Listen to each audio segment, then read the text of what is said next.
Rachel Reeves, Chancellor of the Exchequer, has sent shockwaves through the country with her plans for what is being described as the largest tax raid in a generation.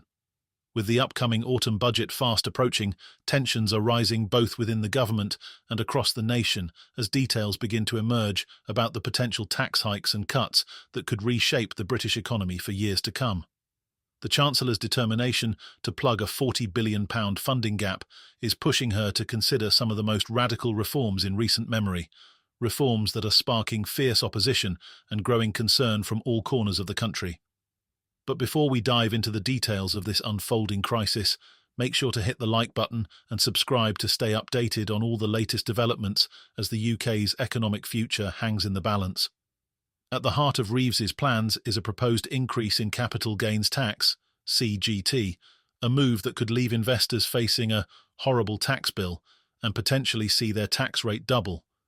This potential tax hike, designed to raise billions to help bridge the massive funding gap in public finances, is already causing panic among investors, financial advisors, and stockbrokers. Many are worried that such changes could deter people from investing altogether, leading to broader economic stagnation at a time when the UK needs growth and innovation more than ever. Currently, CGT is levied at 10% for basic rate taxpayers and 20% for higher earners on profits from the sale of shares, property, and other assets. Under the new proposals, these rates could increase by several percentage points, sending shockwaves through the investment community. Financial experts have warned that the higher tax burden could stifle entrepreneurship, discourage long-term savings, and ultimately undermine efforts to boost the economy. Sarah Coles, a senior analyst at Hargreaves Lansdown, has cautioned that the proposed CGT changes could serve as a massive deterrent to ordinary investors. Faced with a horrible tax bill, ordinary savers could well be put off investing their money, she warned, highlighting the risk that people may choose to leave their savings sitting in cash rather than investing in stocks, property, or other assets. This, in turn, could have a chilling effect on business growth and innovation in the UK. The potential implications for those already invested in the stock market are even more severe. Under the current system, a higher rate taxpayer with a £20,000 return would pay £3,400 in capital gains tax. If the tax rate is increased by just 5 percentage points, their bill would rise to £4,250. A 10-point hike could see them paying £5,100. A significant increase that could discourage investment and lead to stockpiling of assets, further slowing the economy. For those with larger gains, the effect is even more pronounced. A higher rate taxpayer with £50,000 in investment profits currently faces a £9,400 tax charge. Under the new proposals, they could see this bill rise to as much as £14,100, a sharp increase that has left many investors scrambling for advice ahead of the budget. Financial advisors have reported a surge in clients looking to sell off assets before the tax changes take effect, in a bid to lock in their gains and avoid the higher tax rates. The potential tax hikes are part of a broader strategy by Reeves and Prime Minister Keir Starmer to shore up public finances and meet the country's growing spending needs.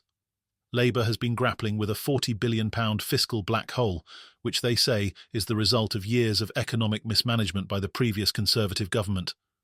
But while Reeves is committed to addressing this funding gap without raising income tax or V8, both of which were protected by Labour's manifesto, the proposed CGT increases have sparked widespread concern among financial experts, investors, and business leaders. Critics argue that the tax hikes could stifle economic growth at a time when the country can least afford it.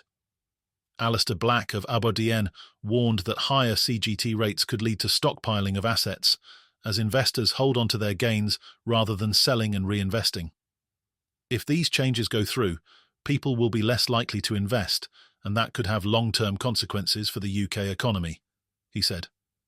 Meanwhile, ordinary savers could find themselves facing a significant financial hit. Coles warned that the changes could make it harder for people to build long-term financial resilience.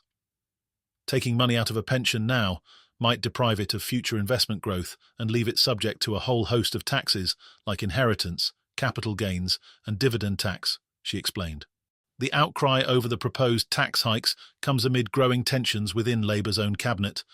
Ministers from key departments, including Deputy Prime Minister Angela Rayner, Justice Secretary Shabana Mahmood and Transport Secretary Louise Hay, have reportedly written to Starmer to express their concerns about the scale of the spending cuts being proposed to meet Reeves's fiscal targets.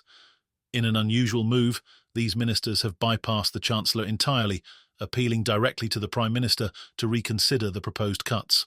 The ministers' concerns are not unfounded. Treasury sources have suggested that Reeves is planning to impose cuts of up to 20% across several key departments, sparking fears that essential services could be devastated. Danny Shaw, a commentator on justice and policing affairs, warned that cuts of this magnitude could be devastating for the criminal justice system. It would completely destroy the system in terms of the courts, probation, prisons, and legal aid, he said, pointing to the already massive backlog of cases in the Crown courts. Despite the growing discontent within her own party, Reeves remains resolute. In her view, the cuts and tax increases are necessary to restore fiscal discipline and put the UK's finances on a sustainable path. We inherited a broken economy, and now we must make the tough decisions needed to fix it, Reeves told reporters. She has also stressed that the budget will focus on long-term investments in infrastructure, renewable energy and digital technology, with the aim of boosting growth and creating new jobs. But the political challenges facing Starmer and Reeves are mounting. As discontent within the cabinet grows, Labour's core voters are also feeling the pinch. Pensioners in particular have been hit hard by the recent cuts to winter fuel payments, with millions set to lose up to £300 in government support. This decision has left many elderly Britons struggling to make ends meet, and criminals have already begun exploiting the situation with a new wave of text message scams targeting vulnerable pensioners. Baroness Altmann, a former pensions minister, condemned the cuts and the resulting scams as utterly abhorrent. Some pensioners will be so desperate for any help that they might fall for these scams, she said, highlighting the plight of those who are now unsure how they will afford to heat their homes this winter. As the pressure mounts on Reeves and Starmer to find a solution to the fiscal crisis, the stakes are higher than ever. With the budget just weeks away, all eyes are on the Chancellor and Prime Minister as they navigate the treacherous waters of economic recovery. Can they balance the books without alienating their core supporters? Or will the backlash from within their own cabinet and across the country prove too much to handle? Stay tuned as this story continues to develop. And don't forget to like and subscribe for all the latest updates on the looming financial crisis and the fallout from Labour's controversial tax and spending plans.